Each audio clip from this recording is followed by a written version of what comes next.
H2O అన్నారు. Water molecule అంటే ఏంటి? H2O. Hydrogen 2 molecules, oxygen 1 molecule is equal to water molecule అన్నారు. ఈ రెండు కలిస్తే వాటర్ ఏర్పడుతుందని మాత్రమే సైన్స్ చెప్తుంది మిత్రమా. కానీ ఈ రెండు కలిసే ధర్మాన్ని ఎవడు ప్రసాదించాడు అంటే సైన్స్ చెప్పలేదు.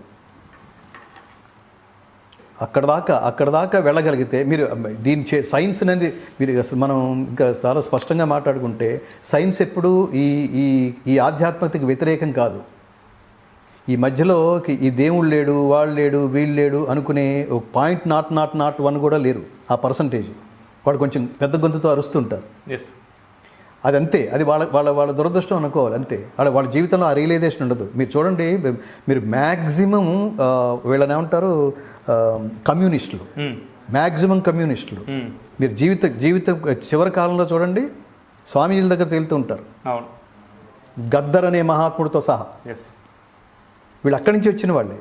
దేవుడు ఉంటే ఈ వేర్పాటువాదాలు ఎందుకుంటాయి? అన్ని దేవుడి మీద వేసి, అది నీకు బుద్ధి లేక, వాడు చెప్పిన కాన్సెప్ట్ని నువ్వు ఫాలో అవ్వక, కరెక్ట్ తెలుసుకోలేక నువ్వు ఫాలో అవ్వక, అది వాడి ముందేమిటి? హిందూయిజంలో ఇన్ని వర్గాలు అవి ఇవి తోటకూర ఇవన్నీ మాట్లాడతారు కదా, ఈ వర్గాలను వాడు చెప్పలేదు. వాడు చెప్పిన వర్గాలు వేరు. అది ఐడియాలజీని బట్టి, క్యారెక్టర్ని బట్టి, గుణాన్ని బట్టి. గుణకర్మ విభాగశ చాతుర్వర్ణ్యం మయా సృష్టం గుణకర్మ విభాగశ. నాలుగు వర్ణాలని నేనే వర్గీకరించా. ఎవరు వాళ్ళు? బ్రాహ్మణ, క్షత్రియ, వైశ్య, శూద్ర. ఇవి చెప్పాడు కదా. వీళ్ళలో ఎవడు ఎక్కువ ఎవడు తక్కువ చెప్పలా, అందరూ సమానం అని చెప్పాడు. అది తెలుసుకోవాలి నువ్వు. ఎలా ఏర్పరిచాటంటే గుణకర్మ విభాగశ చాతుర్వర్ణ్యం మయా సృష్టం. గుణకర్మ, వాడి గుణం చేత, వాడి కర్మ చేత, వీడు ఈ పని చేస్తున్నాడా, ఈ ఐడియాలజీ ఉందా, ఈ క్యారెక్టర్ ఉందా, వాడిని ఈ వర్గంలోకి తీశా. నువ్వు చేసే కర్మ వల్ల. అది నేను సృష్టించింది కాదు అంతే. నేను 24 గంటలు నా బుద్ధి ఇటే లాగుతోంది అనుకోండి, సో వాడిది తామసం అన్నమాట.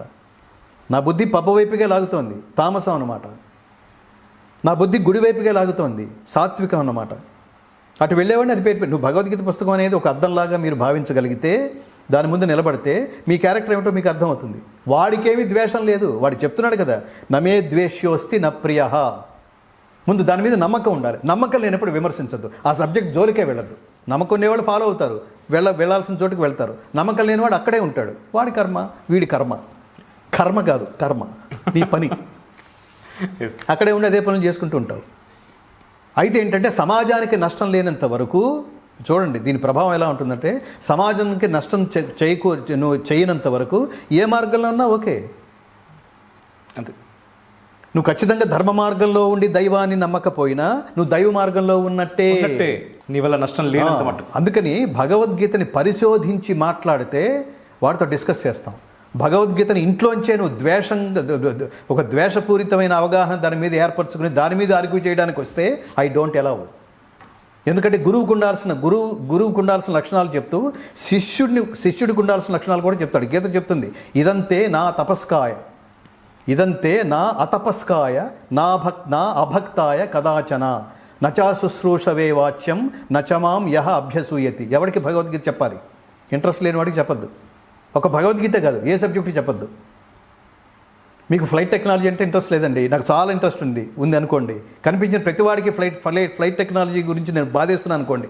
మరి వాడి దగ్గరికి వెళ్ళొద్దురా బాబు, అదే ఫ్లైట్ పెట్టి కొడతాడు వాడు. చెప్పడం ద్వారా కూడా ప్రయోజనం శూన్యం కదా. సో అందుకని ఆసక్తి లేని వాడికి ఇది చెప్పద్దు. నా మీద అసూయ ఉన్నవాడికి ఇది చెప్పద్దు. తపస్వి కాని వాడికి ఇది చెప్పద్దు. ఆర్తితో వచ్చేవాడికి చెప్పు.